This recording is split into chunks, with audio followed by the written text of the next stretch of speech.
Je suis revenu de Tokyo et j'ai trouvé 40 inconnus dans mon appartement, ma famille organisait une baby shower. Ma sœur a ri et a dit, « Oh, je pensais que tu avais déménagé. » Maman a souri d'un air narquois, m'a tendu son manteau, et a murmuré, « Aide juste à servir, d'accord ?» Je n'ai rien dit. Cette nuit-là, j'ai changé les serrures. 2 jours plus tard, il cognait à ma porte, en pleurant. Je suis heureuse de vous avoir ici. Suivez mon histoire jusqu'à la fin et commentez la ville d'où vous regardez pour que je puisse voir jusqu'où mon histoire a atteint. Je m'appelle Clara Durand, et de partout où vous regardez ceci, dites-le moi dans les commentaires. Avez-vous déjà eu l'impression de rentrer chez vous et de vous sentir comme un fantôme dans votre propre vie? J'ai déverrouillé ma porte d'entrée après un vol de 13 heures depuis Tokyo et suis entré directement dans une baby shower. Des ballons partout, des confettis, des tout petits qui crient, une inconnue m'a tendu un œuf mimosa, j'ai laissé tomber ma valise. 40 personnes que je ne connaissais pas étaient entassées dans mon appartement, comme si c'était une foutue salle de location. Et puis je l'ai vue, ma sœur, enceinte de 7 mois, pieds nus sur mon canapé blanc, ouvrant des cadeaux comme si c'était son trône. Elle a levé les yeux, a cligné une fois et a ri, « Oh » a-t-elle dit, son visage s'illuminant comme si j'étais une cousine perdue de vue, « Je pensais que tu avais déménagé. » Je n'ai pas dit un mot. Mes yeux ont parcouru la pièce. Mes étagères à livres avaient disparu, mes plantes mouraient, mes plats étaient passés comme des plateaux de fête. C'est à ce moment-là que ma mère s'est approchée. Elle n'a même pas dit bonjour. Elle a juste souri de ce petit sourire serré qu'elle a quand elle fait quelque chose de cruel qu'elle pense que vous ne remarquerez pas.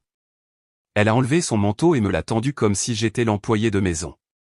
Aide juste à servir, d'accord, a-t-elle murmuré. Ne gâche pas la journée de ta sœur. C'est le murmure qui m'a tué, comme si j'étais un problème à gérer. J'ai pris le manteau, l'ai accroché. Puis je me suis retourné dans ma chambre, celle qu'ils avaient transformée en débarras à couches, et j'ai fermé la porte.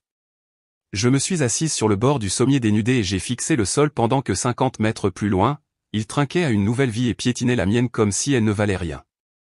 Je n'ai pas crié. Je n'ai pas pleuré.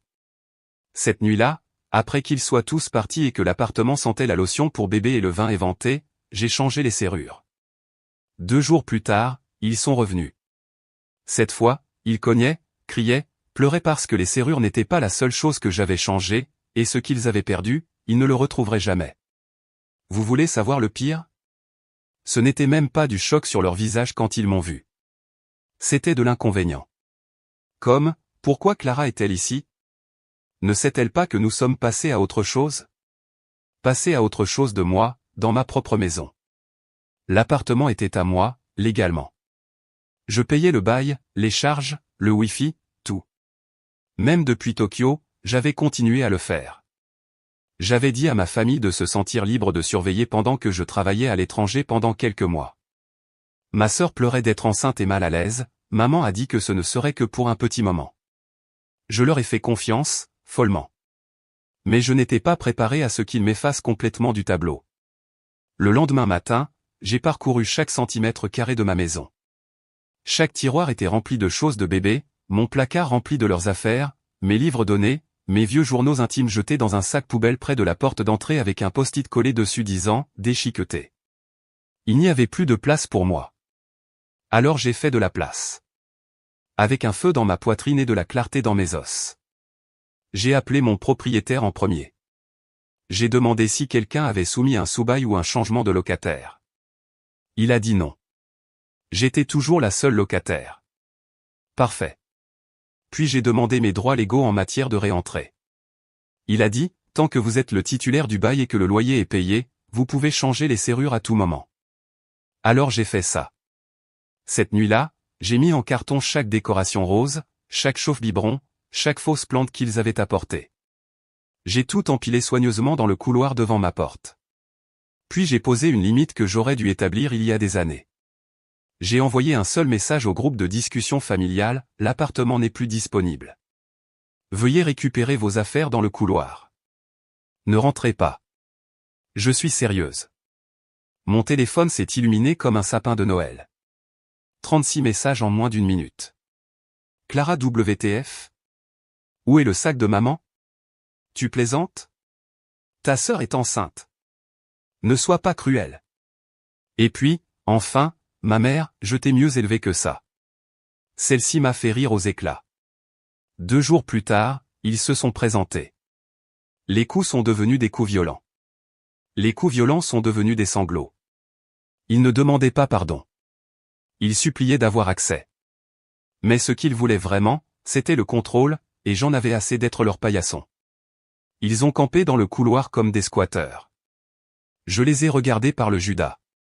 Maman avec ses perles et son pantalon bien repassé, tenant son sac à main comme une offrande de paix. Ma sœur appuyée contre le mur, s'éventant dramatiquement, son fiancé lui frottant le dos comme si elle était la victime. Je n'ai pas ouvert la porte. Au lieu de cela, j'ai mis mes écouteurs, me suis versé du thé dans la seule tasse restante qu'ils n'avaient pas donnée, et je les ai laissés dans leur silence. Ils sont restés des heures. Finalement, j'ai reçu un message de ma cousine Rachel, la seule de la famille avec une colonne vertébrale. Elle a dit, « Ça va ? Ils racontent à tout le monde que tu as perdu la tête.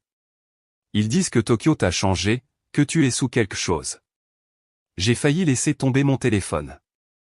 Alors maintenant j'étais l'instable. Typique. Le lendemain, mon téléphone a sonné. C'était mon oncle Grégoire, un avocat qui n'appelle jamais que quand quelqu'un est mort ou quand quelqu'un poursuit en justice. Il a commencé par « Clara, ta mère est très blessée, ne peux-tu pas être un peu plus compréhensive ?» J'ai fermé les yeux. « Oncle Grégoire, dis-je, il dit qu'ils avaient organisé une baby shower avec 40 inconnus dans mon appartement pendant que j'étais à l'étranger, qu'ils ont jeté mes journaux, qu'ils ont ri quand je suis entré ?» Il y eut une longue pause. Puis, eh bien, la famille fait des erreurs. Et il y avait ce vieil hymne empoisonné, la famille fait des erreurs, la famille signifie le pardon, la famille d'abord. Mais personne ne m'a jamais demandé ce dont j'avais besoin. Personne n'a demandé pourquoi j'étais parti à Tokyo en premier lieu.